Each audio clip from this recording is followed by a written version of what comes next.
Makikipag-ugnayan ng Philippine National Police sa International Police o Interpol. Kaugnay ng mga kumalat na video ng walang habas na pamamaril. Napag-alamang hindi sa Pilipinas kundi sa Guam kinuhanan ng mga video. Makibalita tayo kay Rafi Tima. Standby! Fire! Umani ng samot-saring reaksyon mula sa netizens sa mga videong ito ng walang habas na pamamaril ng isang grupo. May mga nagsabing kuha ang mga video noong pagsalubong sa bagong taon. Ilocano ang salita ng mga nasa video, kaya inakala ng marami, kuha ito sa bansa. Pero sa pag-iimbestiga ng PNP Anti-Cybercrime Group, napag-alamang kuha palang video sa Guam. Ayon kay Anti-Cybercrime Group PIO Superintendent J. Guillermo, nagsagawa sila ng forensic analysis sa mga video kung saan pinanood nila ito frame by frame. Kabilang daw sa mga nakita ang plaka ng mga sasakyan, nakamukha ng mga plakang ini-issue sa Guam na may isang letra at 3 numero.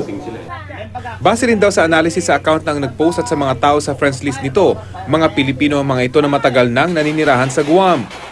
Siguro ang mga taong ito ay mahilig talaga magpaputok. No? Talagang yan ang tradisyon nila dun sa lugar na yan.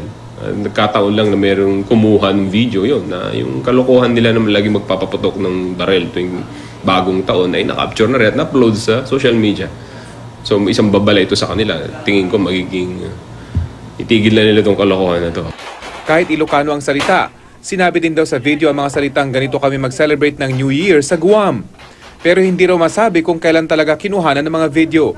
Dagdag pa ni Guillermo, dahil sa Guam nangyari ang pamamaril, walang jurisdiction ng PNP at hindi malalaman kung lisensyado ang mga baril.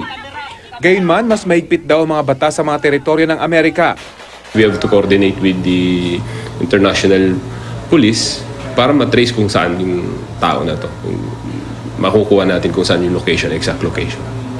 Sa mga kaso naman ng nagpaputok ng baril noong bagong taon dito sa Pilipinas, tuloy-tuloy ang pagtugis ng PNP.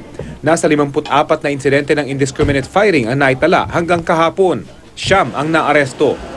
Gusto rin daw ni PNP Chief Police Director General Ricardo Marquez na amyendahan ng batas kaugnay ng walang habas na pamamaril.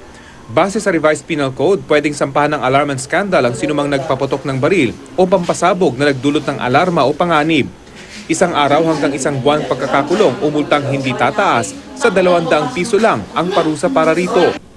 Pwede rin ang discharge of firearms na may parusa namang pagkakakulong ng hanggang 6 na taon. Gusto rin daw sana ni Marquez na madagdagan ang investigative equipment ng PNP. Rafi Tima, GMA News.